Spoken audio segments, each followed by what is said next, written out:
안녕하십니까. 주미애 TV에서 이번에 새로운 코너를 하나 만들었다고 해요. 제목이 세상을 바꾸는 1cm. 굉장히 작은 노력이나마 쌓이면 세상이 1cm씩 달라지겠죠. 사회를 맡은 노혜경입니다.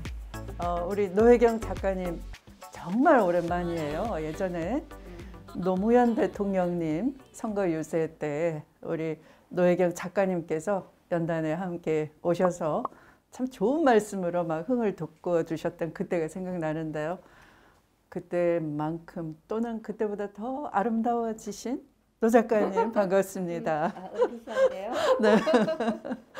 오늘 초대 손님으로 모신 분들이 여러분들 들어보신 적 있으실 거예요. 리셋이라고 리셋의 두 분을 모셨는데요. 2030 여성들 가운데서도 가장 활발하게 같은 여성들을 위한 일을 해내신 분들이라서 두 분 오늘 모셨거든요. 저하고는 이미 인연이 있습니다. 제가 법무부 장관 할 때 바로 엠번방 사건이 터졌죠. 근데 막상은 국회에서 모르고 있더라고요. 청원이 들어왔다는 사실조차 모르고 있었어요. 네, 그래서 제가 우리 법무부가 국회는 모르고 있었다 한들 법사위에 계류된 것인데 좀 촉구를 하지 그랬느냐 했더니 전부 넉넉히 있어요. 그래서 우리 리셋을 모셔서 이 법무부 간부들 인권 교육을 좀 시켜야 되겠다 하고 그 실제 상황이 얼마나 심각한지를 좀 와서 좀 도움 말씀을 주시라 했어요. 그때 와 주셨죠. 네. 네. 원래 우리 고령사회 사람들은 말이 많습니다. 잘렸어요. 저기 리셋이라고 사실 그 언론을 통해서 리셋이라는 단어도 많이 보고 굉장한 활동을 하는구나 하고 궁금해했던 분들이 사실 많을 거예요. 자기소개를 일단 간단하게 좀 해주세요. 네, 안녕하세요. 저는 최서희라는 활동명으로 활동을 하고 있고요. 작년 6월부터 리셋의 대표직을 맡아서 수행을 하고 있습니다. 반갑습니다. 저는 리셋에서 2년 동안 활동을 하고 있는 재영이라고 합니다. 우리 주미애 위원장님께서 대전환 위원장이 되셨다고 하셨는데 리셋이라는 이름이 대전환이라는 뜻이기도 한 것 같아요. 근데 왜 하필 이 리셋이라고 하는 이름을 붙였는지 그거 좀 궁금해요. 이름이 굉장히 의미심장한데. 두 가지 뜻이 있습니다. 첫 번째는 말 그대로 문자 그대로 이제 Reporting Sexual Exploitation in Telegram의 약자를 딴 거예요. 그래서 이제 텔레그램 안에서 일어나는 성착취를 신고를 하겠다라는 프로젝트 이름이었고요. 두 번째는 리셋, 그러니까 다시 세운다는 말인데요. 이제 무엇을 다시 세우냐? 이 사회에서 디지털 공간에서 잃어버린 여성들의 안전을 다시 세우고 그리고 강간 문화가 너무 깊숙이 침투해 버려서 가해가 일상이 되어버린 이 사회를 다시 세우겠다는 당찬 포부와 거대한 그런 희망을 가지고 만든 이름이라고 알고 있는데요. 맞습니다. 너무나 잘 정리해 주셔가지고 항상 청산 유수지만 제가 항상 감탄을 해요. 네. 저는 그 리셋의 활동을 보면서 조금 궁금했던 게 텔레그램이라고 하는 거는 외부적으로 노출도 안 되고 알 수가 없는데 거기서 이런 성착취물들이 돌아다닌다는 것을 어떻게 알았을까가 참 궁금했어요. 원래 저희가 비영리 단체가 되기 이전엔 프로젝트 팀이었어요. 그 팀을 시작하신 분은 따로 계시는데 그분이 이제 관련 기사들을 접하시고 실제로 텔레그램을 설치를 하셔서 성착취 방들을 검색을 했는데 그냥 일반인 신분이었음에도 불구하고 정말 많은 성착취 단체방에 아무런 조건이나 제한 없이 들어갈 수 있어서 그 실태에 충격을 받아서 이거는 신고를 해야겠다 해서 텔레그램 안에서 모니터링을 하고 성착취 단체방을 신고를 할 사람들을 모집을 하셨어요. 네. 충격을 받은 사람들이 아주 자연스럽게 모여가지고 시작을 하게 된 건가요? 예, 맞습니다. 저희도 SNS를 통해서 모인 사이라고 보시면 사실 될 것 같아요. 그쪽에서 SNS를 통해서 범죄를 저지르고 있었지만 저희도 SNS를 통해서 모여서 그 범죄를 신고를 하고 그 자유조치라고 할 수 있겠죠? 그 자유조치가 일어날 거를 이제 기대를 하고 사실은 프로젝트를 시작을 했던 건데 그 자율 조치가 전혀 제대로 이루어지지 않는 상황을 발견을 하고 저희가 그럼 이걸 어떻게 해야 되겠는가 경찰에 신고도 하고 그리고 또 마침 그때 국민동의청원이 딱 이렇게 시작이 됐었어요. 그때가 2020년 1월 달이었고 그러면 이 국민동의청원은 그게 무산이 되었고요. 그러니까 그 동의 인원을 달성하지 못해서 성립이 되지 못했고 그 대신에 이제 이 국민동의청원을 성립을 시켜가지고 좀 이게 얼마나 공론화될 필요가 있는 그런 사건인지를 좀 알려보자 해서 저희가 그 청원을 이제 하게 되었었고요. 사실 중요했던 거는 그 과정에서 이게 심각한 사건이니만큼 그리고 당시에 언론과 대중이 그랬던 자극적인 어떤 가해 사실들에 집중이 되기가 쉬운데 그런 부분 어떻게 하면 피해갈 수 있을지에 대한 고민과 노력을 많이 했다는 점도 같이 덧붙이고 싶습니다. 그때 당시에 비슷한 시기에 소위 그 몰래 카메라 그 행안부 장관님도 나서가지고 여성부 장관님과 함께 화장실 가서 구멍도 막고 막 이런 이벤트도 하고 하실 때 제가 그때 좀 되게 답답하게 느끼고 물론 그것도 중요하지만 그 눈에 보이지 않는 수많은 성착취 범죄들이 벌어지고 있는데 이 대응은 항상 좀 보면 뒷불 치는 것 같고 뒤따라가는 것 같고 제가 저를 자칭 고령화 사회에 접어들었다라고 얘기하지만 어쨌든 50대가 넘어가는 고령화 사회의 인간들은 실제로 이 사이버 세상에서 젊은이들이 그야말로 성 대결을 한다라는 느낌이 들 정도로 집단적으로 상대성을 어떻게 괴롭히고 착취를 하는가 하는 걸 잘 모르고 또는 잘 믿지를 않더라고요. 그런 걸 참 많이 느끼고 계시죠. 디지털 성범죄 같은 경우에서 조금 더 그게 잘 드러나는 것 같아요. 예를 들어서 지금 말씀하신 화장실에서 일어나고 있던 불법 촬영 같은 경우도 처음에 이 사실이 알려지고 저도 그때 충격을 받았거든요. 모든 화장실에 저렇게 구멍이 뚫려 있는 게 아니구나.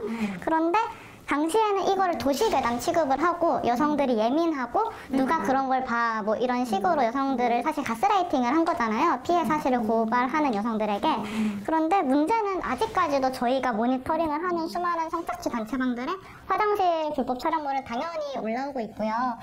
여자들이 살아가는 사회는 그냥 단순히 일을 하러 아니면 친구를 만나러 카페에 갔다가 화장실에 갔을 때 불법 촬영을 당할 것을 걱정을 해야 되는데 그런 사회에 살고 있는 게 맞는데 일부의 이런 예민한 목소리로 취급하는 그런 사실 상황을 잘 파악하지 못하는 사람들의 말이 과대표화되고 또 이제 아까 성대결이라고 말씀을 하셨는데 사실 저는 성대결로 볼 수 없다는 부분도 있다고 생각을 하거든요. 왜냐하면 뭐 저희 아빠도 그렇고 제 주변에 당연히 성별이 남자인 사람들이 있는데 그 사람들은 대부분 저와 유사한 생각을 가지고 있어요. 그리고 지금 같이 법무부 TF 하고 계시는 활동가분 중에 남성분 당연히 계시고요. 그런데 일부에 그리고 온라인상에서만 존재하는 사실상 범죄고 인권 유린을 너무 당연시 여기는 그리고 실제로 이를 가해하고 있는 사람들의 말에만 너무 초점을 맞춰주는 것이 아닌가 하는 생각이 많이 듭니다. 중요한 지적을 하셨어요. 사실 성대결이라고 할 수 없는데 성대결처럼 생각을 해버리는 경향. 자, 이런 것들도 굉장히 여기에 정치권이 과몰입하게 하는 요소라는 생각도 좀 들거든요. 사실 명백하게 인권적인 범죄인데 아니 인권적인 범죄를 남성이 여성을 향해서 저지르면 그냥 범죄가 되고 인권에 관한 범죄는 또 따로 있고 피해자가 여성이기만 하면 그것은 그냥 그냥 그런 피해자가 예민해서 그런 거고 뭐 가해자의 인권은 없느냐 이런 식으로 말이 막 흘러나가고 하는 것은 분명히 잘못된 젠더 개념이긴 하지만 이 범죄 자체가 모든 남성이 모든 여성을 향해서 저지르는 것은 아니다.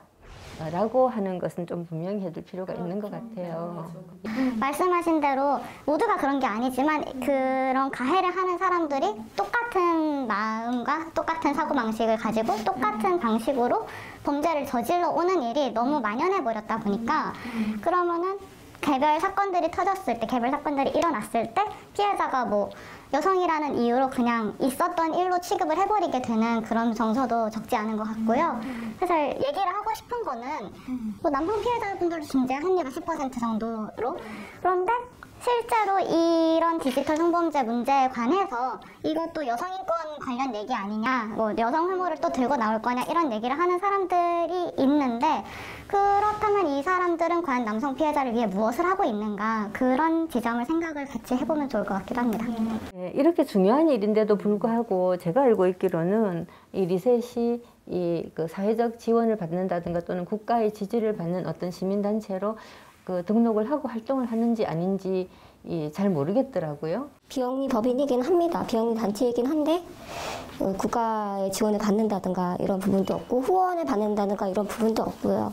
상근으로 활동하신다기보다는 다 같이 현업을 이제 병행을 하면서 저희가 활동을 하고 있고요. 이제 저희가 공격을 많이 받는 이유 중에 하나가 여성가족부에서 몇백억대 예산을 받으며 활동을 하고 있다라는 그런 루머들도 있었는데, 그러면 정말 좋겠지만 아쉽게도 국가에서 지원을 받는 게 전혀 없고, 말씀하신 대로 저희가 개인 후원이나 상시 후원은 받지 않는 걸 원칙으로 또 하고 있어요. 개인 후원을 받지 않는 이유는 사실 이런 후원을 모집을 하면은, 그리고 실제로 저희가 탄원서를 제출할 때 후원을 받았었는데 거의 대부분 여성분들이 많이 후원을 해주셨어요. 도움을 많이 주시고, 그리고 그런 문의도 많이 들어오는데, 이 디지털 성범죄는 사실 국가가 해결해야 되는 문제고 범죄의 차원인 건데, 이걸 왜 개인들이, 국민들이 스스로의 자본과 시간을 들여서 해결을 해야 되는지, 그래서 이에 대한 뭐 의문점도 있었고, 그리고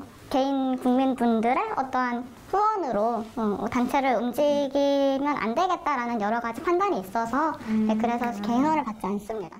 예, 그 정치인이자 전직 장관님으로서 사실 이런 디지털 성범죄라든가 이런 문제가 제목도 성범죄라고 붙어 있고 한데, 이게 여가부라든가 복지부 차원에서 뭐 일을 할 수 있는 건 아니잖아요. 그럼 분명히 법무부에서 뭔가를 해야 되는 건데, 그리고 단기적으로 그 1cm씩이라도 어떻게 바꿔나가야 되겠다라고 하는 계획 같은 거 좀 말씀해 주시죠. 사실은 이 미국이나 캐나다 같은 경우 또 그렇고 뭐 호주에도 그렇고, 이 디지털 성범죄에 대해서는 법무부 차원에서 또는 국가 정책적 차원에서 광범위한 대처를 하고 있거든요. 근데 우리나라만 그저 그냥 경찰 내에 있는 무슨 그 사이버 수사대 이런 정도로, 그것은 범죄가 일어났을 때 그 범죄를 추적하겠다 하는 건 이미 그때는 늦었어요. 네. 이것이 성대결의 문제가 아니고 본질적으로 인권의 문제잖아요.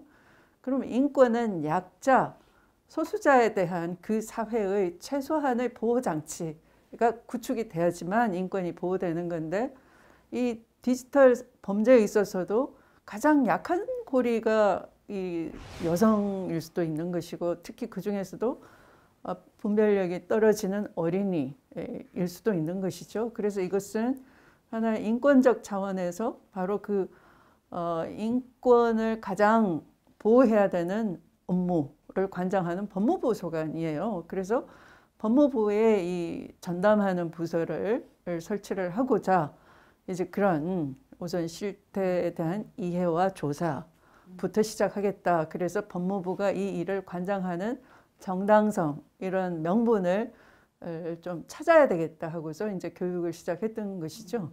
그래서 만약 이제 제가 계속 장관을 했었더라면 제 목표가 지금 한 연말쯤에 이 여성 청소년 아동 인권국을 설치하고 이게 이제 교육부나 또는 여가부 또는 인권위와 서로 협조를 해가지고 이걸 그 아동 인권 교육 또 성교육 이런 것을 같이 연결해서 성인지 감수성이라는 게 범죄 이후에 따지는 건 굉장히 대처가 늦죠. 그러니까 이 초기에 그 아동 심리가 발달할 그 무렵부터 하나의 생명 존중 차원에서 이 길러내면은 성인지 감수성은 저절로 같이 함께 커나가는 거니까 그렇게 좀 계획을 하고 있었어요.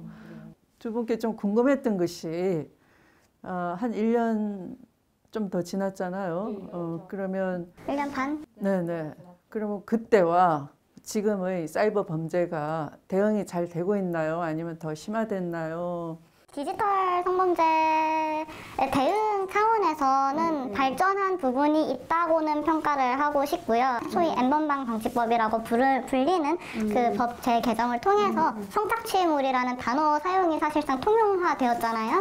네, 그리고 여러 가지 변화가 있는 것도 맞고, 그리고 저희가 활동을 하면서 뭐 경찰분들을 만나고 피해자분들 대응을 하면서 느낀 게 그래도 그때보다는 나아진 부분이 있다고 평가를 하고 싶다고 꼭 말씀을 드리고 싶고요. 근데 이제 한편은 사실 디지털 성범죄가 그래서 발생이 줄어들었느냐? 사실 줄어들지 않았고 지금도 훨씬 심각하게 더 일어나고 있다는 사실이 통계가 뒷받침되고 있고, 그리고 또 새롭게 저희가 막아야 될 유형의 범죄들이 계속해서 속속들이 나오고 있는데, 저희가 아까 말씀하셨던 국회 청원을 진행을 하면서 여성가족위원회에 제출을 한 자료집이 있는데요. 그 자료집을 2차로 제작을 한 게 지금 저희가 아까 드렸던 요 자료집입니다. 근데 이 내용에 여기 자료집에 저희가 작성을 한 게 텔레그램 성착취 사건 이후에 디지털 성범죄는 양극화되었는데요. 첫 번째는 당연히 점점 더 수사망을 피해서 고도화되고 음지화되고 다크웹으로 들어가는 범죄자들이 생겼어요. 그리고 더 가해 수준이 높아졌지요. 그리고 문제는 일상화된 디지털 성범죄의 폭과 유형이 너무 넓어지고 다양해지고 가해자들이 많아지고 있다는 겁니다. 이미 자극적인 가해 사실들을 언론을 통해서 다 배웠고 대중들이 배웠고 예비 가해자들이 행하고 있고 실제로 이제 어떤 특정 남녀 커뮤니티에 N번방 성착취물이 올라온 적이 있었는데 그때 반응되면 이미 다 본 거다, 새로운 거를 가져와라, 이거는 이제 뭐 성적으로 동하지 않는다, 이런 반응이 많았어요. 기술 개발이 계속 일어나고 있고 지금 뭐 증강현실이다, 메타버스다, 많은 내용들이 나오고 있는데 그런 기능들을 이용해서 좋은 일을 하지 않고 점점 더 자극적이고 범죄를 저지르는 것에만 익숙해진 사람들, 세대들, 그리고 가해자들이 있다 보니까 문제가 심각해지고 있다는 점도 말씀을 드리겠습니다. 근데 여하튼 그런 노력을 통해 가지고 N번방 방지법이 어쨌거나 간에 시행이 됐잖아요. 그런데 이게 시행이 되자마자 막 뭐 이상한 반대 막 부딪힌다는 걸 지금 우리가 현안으로서 지금 맞닥뜨리고 있지 않겠습니까? 제가 오기 전에 잠깐 찾아봤어요. 도대체 뭐라고 반대를 하나 하고 보니까 심지어 대선 후보께서 고양이 동영상도 마음대로 못 올린다. 그게 제일 인상적이었어요. 아니 디지털 성범죄를 막자는데 무슨 고양이 동영상이 왜 튀어나오나 싶어서 조사를 해봤더니 이런 내용이더라고요. 그 어떤 단톡방에 누군가 고양이 동영상을 올렸을 때 뭐 무슨 저기 법률에 의해서 지금 검토 중입니다라고 하는 것이 뜨는 것이 검열이라는 거예요. 자, 이런 식의 반대는 명백하게 가짜뉴스에 속하지만 그러나 대선 후보 입에서 이런 말이 튀어나오는 것은 굉장히 큰 반동이라고 할 수 있잖아요. 사전 검열 우려가 있다는 이 대선 후보의 말씀에 대해서 뭐라고 얘기하고 싶으세요? 가짜 뉴스라고 하셨는데, 네, 정말 가짜 뉴스죠. 네, 아마 이거 여기 고양이를 언급하셨는데 고양이가 아마 웃을 것 같아요. 보통 말이 안 되면 소가 웃는다 그러는데 여기는 고양이가 웃을 것 같아요. 우리 괜찮다 야옹 이럴 것 같은데 이건 그 과정이 좀 있어요. 우선은 이게 사전 검열이 아니고요. 그러니까 디지털 성범죄로 이제 확인된 것들에 대해서 그런 영상물에 대해서 필터링 프로그램을 한번 돌리면 유포가 되지 않지 않느냐, 왜 기업이 사회적 책임을 다하지 않느냐 하는 거죠. 그러니까 쉽게 말해서 N번방 방지법이라고 하는 법률 내용에 대한 오해가 좀 있군요. 그렇죠. 예, 그러니까 이제 아주 단순화시켜서 얘기를 하면 소위 남자친구를 빙자한 인간이 이 동영상을 찍어가지고 유포를 했는데 그걸 삭제하다가 못해서 당사자가 자살을 해버렸어요. 그랬는데 또 올라오는 거예요. 말하자면 이런 일들이 발생하지 않게끔 그 일종의 그 발전한 디지털 역량을 동원을 해서 미리 걸러내자라는 얘기죠. 이게 왜 사전 검열이에요? 아니 사전 검열이 아니죠. 그러니까 이미 그 디지털 성범죄 피해 영상물로 확인된 것에 대해서 2차 유포를 막겠다 하는 것이고 디지털 성범죄 근절을 위한 그 청원서에도 있어요. 이런 기업들도 확산을 방지하는데 할 수 있는 한 노력을 해야 된다라는 것이 있었고, 그래서 이건 기업의 그 협조가 있어야 돼서 이제 기업 관계자들을 모셨어요. 모셔서 이 성범죄의 실태를 얘기하고 다른 해외 사례도 말씀을 해드리면서 해외에서는 다 기업들이 이 성범죄 그 피해 영상물에 대해서는 필터링 장치가 다 있고 한데 우리만 이걸 신경을 안 쓴다. 그래서 기업이 사회적 책임을 다 해주세요라고 해서 그분들이 그렇게 하겠다라고 한 거고 법적 실현 가능성을 다 점검하고 그 청원 있는 것을 아이디어로 해서 이제 법적으로 가능성을 검토를 하고 헌법 위반 여부 이런 걸 다 검토해서 이제 법안을 냈던 거죠. 그래서 이건 국회 여야 합의로 잘 통과가 됐기 때문에 그 당시 검찰총장으로 있었던 분은 바로 그 법이 실무자로서는 다 검토 의견을 낼 수 있었던 거예요. 그러니까 법무부가 제안한 법이니까. 그래서 사실은 법무부가 이 공람 과정을 다 거치는 거거든요. 실무자들끼리. 자기가 만든 법에 지금 그렇죠. 대금에 의견 내세요. 이렇게 하는 거예요. 그런 과정이 있어요. 그러면 그때 의견을 냈었어야 되는 것이지 대선 후보가 됐다고 왜곡을 하면 안 되는 것이죠. 국민 선동이죠. 네. 동영상이 마치 인코딩, 그러니까 업로드가 되고 나면 인코딩이 돼서 이제 게시가 되잖아요. 그 인코딩처럼 필터링을 할 때 이제 이게 그 방심위의 DB랑 이제 대조를 해보는 과정을 거치기 때문에 이 대조하는 과정을 거치는 그 시간이 소요되면서 불법 촬영물을 올렸을 때 법적인 처벌을 받을 수 있다는 경고를 이제 현출할 수 있게끔 그런 식으로 시스템이 만들어져 있는 것이고, 그 대조하는 시간을 보고선 사람들이 검열을 받고 있다, 유해성을 심사받고 있다라고 오해를 하시는 것 같아요. 그리고 사적 대화를 감청을 하는 것이냐, 통신 비밀을 침해하는 게 아니냐, 이런 이제 그런 논란을 또 계속 일으키고 계시잖아요. 하지만 카카오톡 오픈 채팅방이라던가 아니면 이제 인터넷 게시판이라던가 아니면 각종 SNS 같은 공간은 공적 공간이라고 이미 대법원에서도 2020년에 판결이 나왔던 바가 있고요. 그렇기 때문에 그런 공적 공간에 대해서 이제 올라올 수 있는 그런 불법 촬영물, 이미 불법 촬영물이라고 이제 방심위에서 이제 규정한 그러한 불법 촬영물들을 대조해서 올라오지 못하도록 하는 것 자체를 이제 자꾸 그런 식으로 여론을 호도하는 것이 좀 저는 상당히 안타깝고요.